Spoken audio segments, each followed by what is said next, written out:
Hello, in this video we're going to join Adora in decorating the log region. Now, unlike the other video which showed Grumpy doing some work there, I'm actually going to talk through some of the things that she's doing, much like I have done in the other videos, as we've not actually looked at the log decorating much so far. So sit back and relax, and I've condensed an hour into 15 minutes.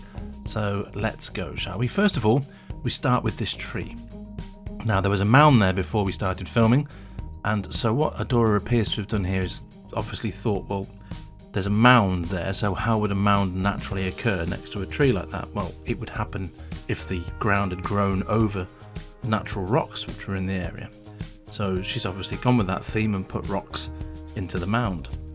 Now we can see she's adding various different bushes, different colours, different sizes, which would grow naturally around the base of the tree, as you would find in nature. And she's placing these all around, and this basically decorating the trunks of trees is part of the decoration process, and is generally done in the log. It seems to be being done at the same time as screening between the houses, where the bit between properties gets filled in with something, as opposed to decorating the house specifically. Now, in the log region, I don't know if they do have decorating at the front like they did in the others. I believe they do, but I've not seen it yet. Not for myself anyway, being done. So here, as you can see, she's still decorating some ferns around the base of the tree, the kind of things you'd expect to see growing around the base of a tree there. And rocks again. There seems to be quite a bit of rock theme throughout Belly. I don't know what the history of Bellisseria is. Don't know if that's out there somewhere. If there's any kind of backstory as to how Belly as a continent began, but I'm going to imagine it's got something to do with it all being on the rocky area. So as you can see, she's putting in rocks again. Now, when you're decorating, like any kind of art, when you're drawing a picture or something, you try different ideas out and see if they work. Sometimes you'll try something like that and it just doesn't feel right. So she gets rid of it. She thinks, in fact, I think a nice bit of grass is going to look better there. So she goes and sticks a bit of grass in there. So as you can see, it's a very organic process. Obviously, I've sped this up quite a lot. It took an hour in total to decorate around a parcel, if you like. So she's moved on a bit further down, and she's adding a fern tree. We seem to have quite a selection of trees out here in the woods. I believe that's one of the George bushes. I'm not sure exactly, but I think that's what that bush is. I should probably have looked, really. But there are ferns, certainly, like this little bit of grass that's coming out now, which I've actually used around my log home quite a bit. Reed grass, or whatever you call it. She's sticking another rock now. So again, a lot of rocks appear in this theme, mainly because if you look at the ground goes up. So obviously in nature, why would there be a hump in the ground? Because it's growing over rocks, and there are rocks that go much deeper down under the ground. That is why rocks are sticking up out of the ground. So the decoration is being encouraged by the landscape, if you like. Now, I don't know all the full details. Obviously, a lot of stuff is confidential only to the moles, but based on what I can see, I know that obviously the themes will have been what's the word I'm looking for? Designed. Somebody will have sat down and said, right, well, the theme's going to look like this. It's going to have these kind of bushes and trees and these kind of rocks. And I'm sure there's probably some kind of, I'm not a designer, I don't know the exact terms for it, but there will be like a blueprint for the theme, a bit like if you ever played old games like Half-Life or whatever, and you did any map level making or map making of your own, something I remember being quite into when I was younger.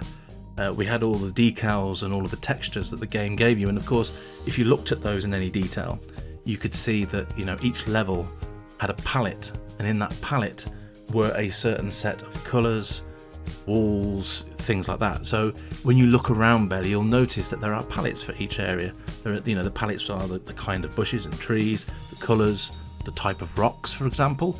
If you look at these rocks have moss on them, whereas if you look at the rocks that appear in earlier Bellisseria, they have no moss on them, for example. So there will be something that people are working to, but you go with what's in front of you to decide what would feel right here. Again, this is quite a lumpy piece of terraforming, so Adora's obviously thought, well, the rock's going to look good there, and she's put the rock in there because it gives that natural feel of why the lump would be there, so it doesn't feel false. Now she's put in a bit of a fence which is another feature of the area, and she's putting in several bushes, as we can see. Cute as Adora Mouse is, she's also a very good landscaper, so, you know, joking aside, she is cute, but she's also clever. So, as you can see, she's manoeuvring things about. When you watch Adora, she does try a lot of different things. I think if you watch any of the moles, to be fair, like any artist, the great thing about working in 3D is the fact you can just rub it out if you don't like it. If you're, you know, doing a pencil art or illustration, it's a bit harder and a bit messier to start rubbing stuff out, but I don't doubt people do. You might start with a thing, it doesn't feel quite like you thought it would. For example, just there, she's obviously going for a bit of character in this area, where why is there a hole in the fence? Or because the fence is broken. Tried it with the original fence, didn't feel right on the ground, didn't sit right on there. So now she's gone with this piece, which is half a piece, which allows her to embed it in the ground a bit, give it a bit more of an organic feel. So it feels like it's been, you know, broken and the ground has basically consumed it as nature would, you know, would grow all around it, all the weeds and whatever. In that token, she's now putting bushes and reeds around it, which would also naturally grow around it. As you can see, she's rotating and adjusting to the land, then moving it in, keep bringing it down. Then see how she tilted it, so it's growing out of the ground as the ground is actually set. Bringing out more bushes now. And again, this area is very bushy. That is the one thing. Bushy and grassy, I guess, because, well, it's the woods, right? So there are trees, and there are bushes, and there are the reeds growing out of the ground also. Something I never really mentioned in other videos, which I've become aware of more because I've been to different places and I've met builders that aren't just moles. I've met builders that build for other projects in Second Life, and you start to think about, you know, it's when you're watching moles, you know, they're putting things out and whatever, but there are certain things they have to think about, like there is a limited amount of land impact which the landscape can use in the region to allow for us to have our homes there and be able to put out what we need to put out.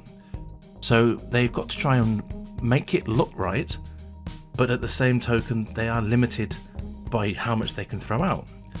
And I personally experimented with this as I've started doing a bit of landscaping, believe it or not.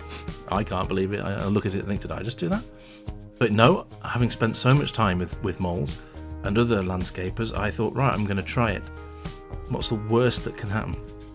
Well, I didn't break anything. Well, only a few times. But I realised very quickly, land impact is quite a problem. You know, you think, oh, I'm going to decorate my garden, I'm going to put flowers, and okay, flowers are heavy. Flowers are really heavy. So straight away, it's like, I can't put flowers everywhere. As pretty as that is, they're just expensive. So you will notice there's a lot more bushes in these areas because bushes are low impact. They fill in a nice bit of gap. They look right, they feel right. You know, everyone loves a bit of foliage. If you go around any kind of woods, there's loads of foliage. But foliage is also much better on land impact. So in a large area like this, and if you look at it, it is a large area to fill. It's going to be a lot easier to fill it with bushes than it is if you're trying to put flowers all around the place.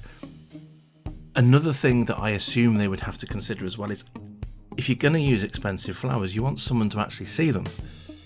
And that's not to say that people aren't going to wonder about the landscape, but how often is someone going to be wandering around in between the properties? Is that the right place to use that expense for the flowers? Or would it be nicer to put the flowers at the front of the home, where the person who lives there sees them when they come in and out, they look out their windows and see them? So, you know, those kind of considerations, I'm sure the moles have to think about as well.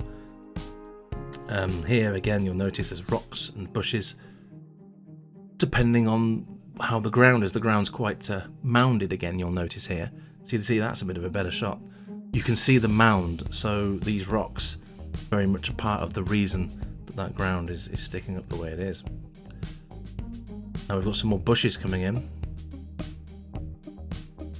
Again, it's quite nice and I don't know, I find you notice the randomness as well. It's whereas in, say, the Victorian area there's a lot of symmetry, you know, where there are shaped hedges, and if you, a little tipster as well, when you're looking around, look beyond just one parcel. I'm trying to think how to explain it. When people landscape, they landscape broad, so they don't just think, well, each plot, you know, you've got to imagine if you look across 3 or 4 plots, you want it to feel like there's some kind of natural rhythm going through that area. And if you look, some of the moles definitely stage all of the parcels so that when you look down them, it's a picture. Might seem a strange thing for me to say. It's strange hearing me say it, but I get it because I've seen it.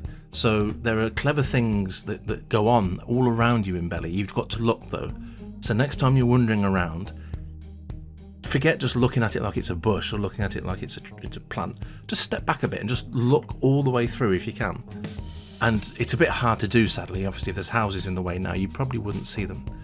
But if you look closely, there will be a rhythm. Rhythms are probably not the right word, but I'm just trying to put this into words I understand, right? A musician, so rhythm makes sense to me. So you can see, the different bars all fit together, whether it be a bush. Imagine a bush, imagine 2 bushes with a gap in the middle, and then behind that is a bush in the gap, or the place where the gap is, which is a triangle. When you look through the first 2 bushes, in that middle gap, you see the triangle. Make sense? Look for it, you'll find it, I'm sure. And I know that they call it framing, because I have actually framed something in my own garden, so that when you look through an archway, you actually see a waterfall. So it's a thing. And I learnt that from watching moles, so there you go.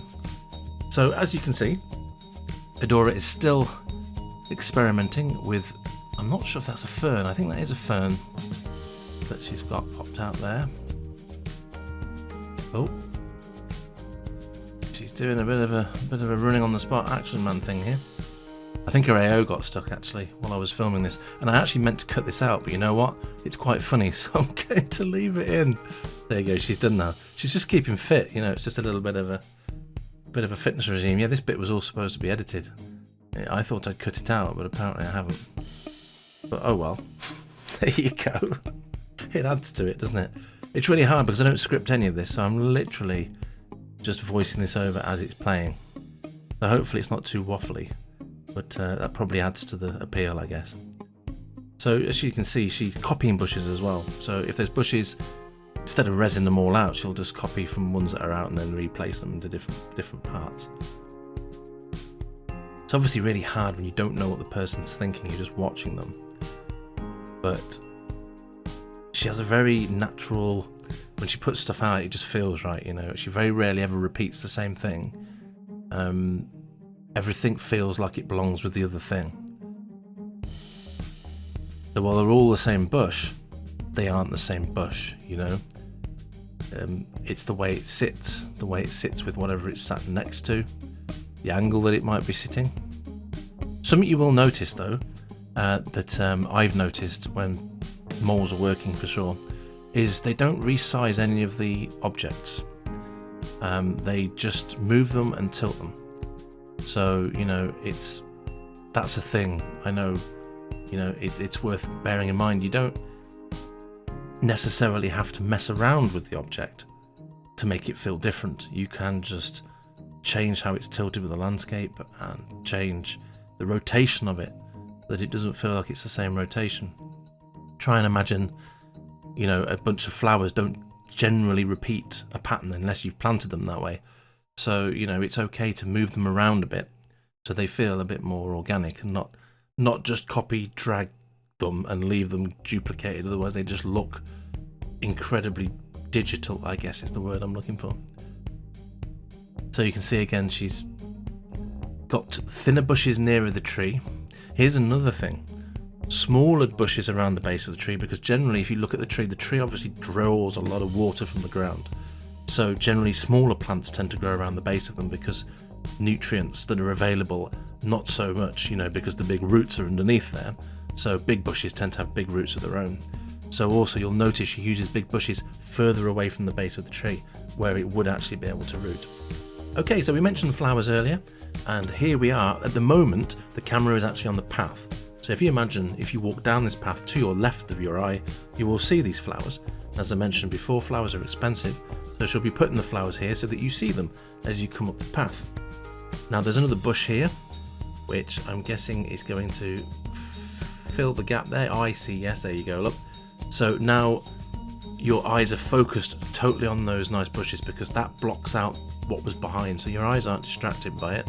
You've got this nice natural arrangement of the flowers with that bush there in the middle, and it all just feels like it fits nicely together. And as I say, you can see it as you come up the path. So just finishing touches there at the front with the little bits of flower, and finally at the very front of the tree we've got a bit of rock.